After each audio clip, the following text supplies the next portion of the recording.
కూర్చో. నన్ను ఎందుకు పిలిపించారు? చూడమ్మా, మదన్ నీకు తగిన భర్త కాడు. అది మీరు చెప్పనక్కర్లేదు. చెప్పే అర్హత అధికారం నాకున్నాయనుకుంటున్నాను. చూడమ్మా, మదన్ని నిన్న మొన్న చూసి నువ్వు ప్రేమించావు. వాణ్ణి కనీ పెంచింది నేను. పండు రుచి చిలక చెప్పడం కన్నా చెట్టు చెప్పడమే న్యాయం కదూ. నా మాట విను. నీకు భర్త అయ్యే అర్హత వాడికి ఏ విధంగానూ లేదు.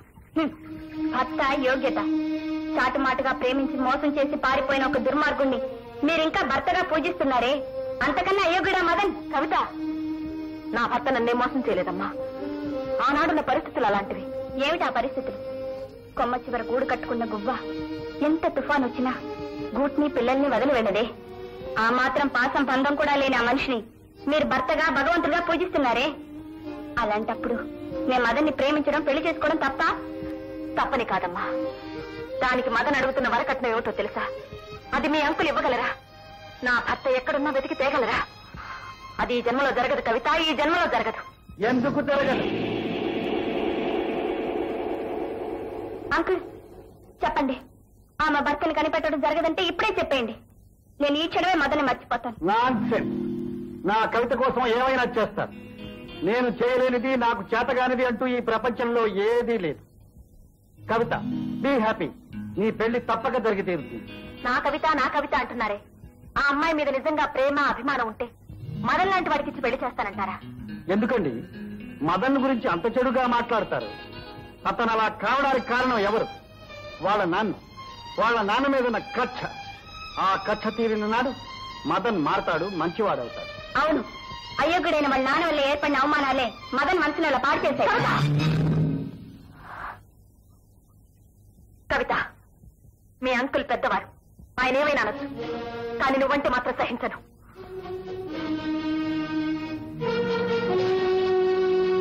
అదేమిటి అంకుల్, మీరంటే ఊరుకుంది, నేనంటే అంత కోపం వచ్చిందే?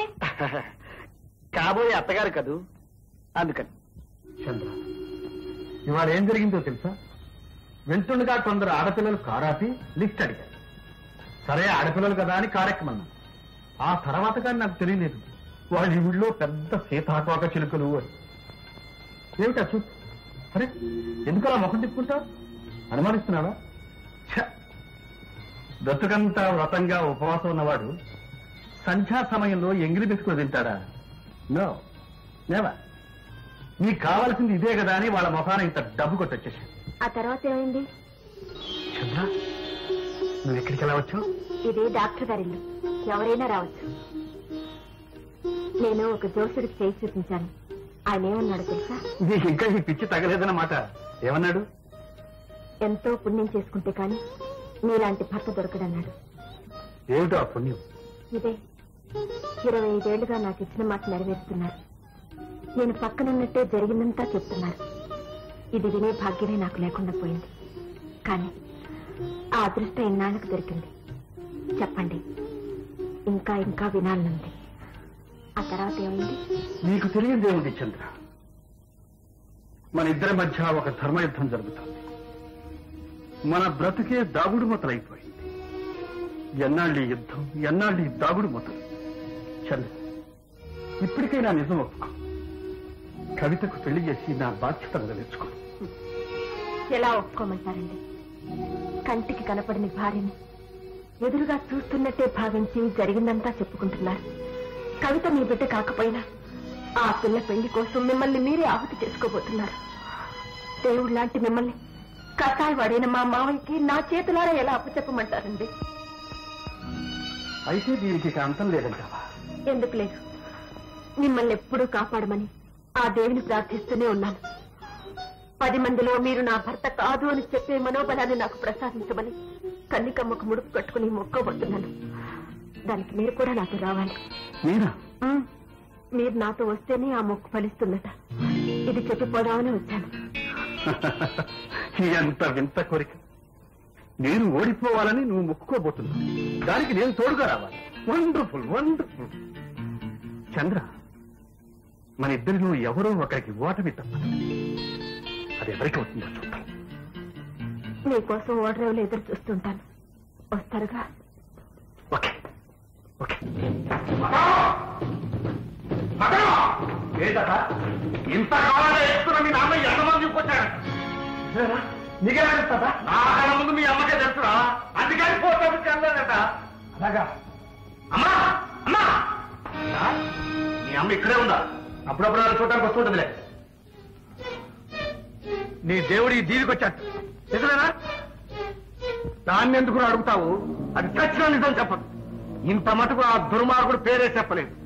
మన జాతి నియమానికి వ్యతిరేకంగా ఒక కన్నె పిల్లను మోసం చేసి పారిపోయిన తిరకనాయల్ని ఏం చేసినా పాపం లేదు. నిజంగా ఆడే గనక ఈ దీవికి వచ్చుంటే ఆడెక్కడ దాక్కున్న కనుగులో ఎక్కడ బయటికి లాగినట్టు లాగి పారేస్తా.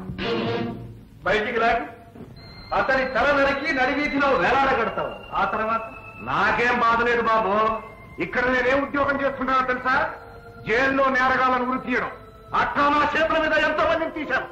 కానీ ఆన్ని మట్టుకు నా కసిదీరా ముక్కలు ముక్కలుగా నరికి కాకుల ముక్క తలకేసేస్తాను. ఆ తర్వాత నా పెద్ద ఊరేసుకుంటాను. సార్, మా నాన్న ఇక్కడికి వచ్చారు. మీ మాట ప్రకారం అతన్ని వెతికి మాకు అప్పచెబుతారా, లేకపోతే మమ్మల్ని వెతుక్కోమంటారా? అక్కర్లేదు, నేనే వెతికి తీసుకొస్తాను.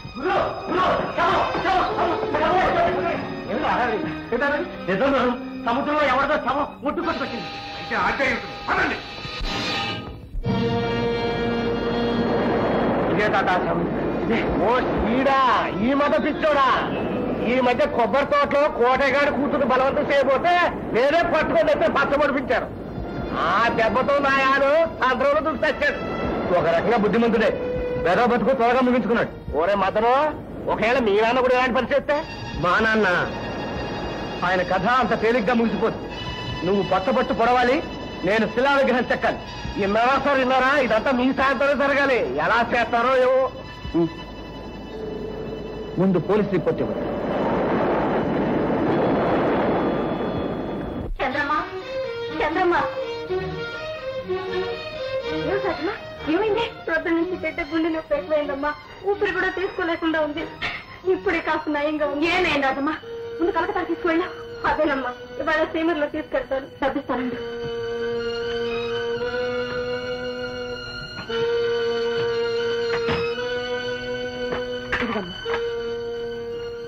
రాజమ్మా, మన ప్రయత్నం కంటే దేవుడు అనుగ్రహం చాలా అవసరం. ఒక్కసారి దేవుడి దగ్గర పెట్టి తీసుకొస్తాను.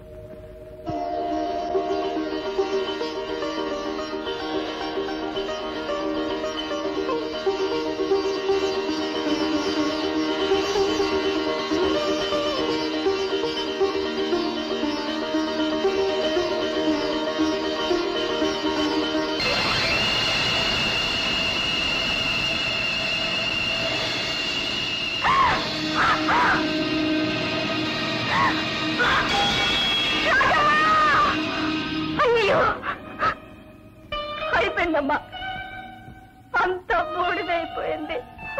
రాజమ్మా, ఇన్నాళ్ళు నువ్వు కష్టపడి సంపాదించిన డబ్బంతా ఒక్క క్షణంలో నేను కాల్చి పారేశాను. నీ కడుపులో చిచ్చు పెట్టాను. నేనే నీ బిడ్డ పాలిటి మృత్యునయ్యాను. నువ్వేం చేస్తావమ్మా? నా బిడ్డను బ్రతికించుకునే అదృష్టం నాకు లేదు. రాజమ్మా, అంత మాట అనుకు రాజమ్మా. ఎలాగైనా సరే రాణిని బ్రతికించుకుందాం. నాకు తెలిసిన ఆయన ఒకరున్నారు. నేను అడిగితే తప్పకుండా ఇస్తారు. నేను వెళ్ళి డబ్బు తెస్తాను రాజమ్మా, తెస్తాను.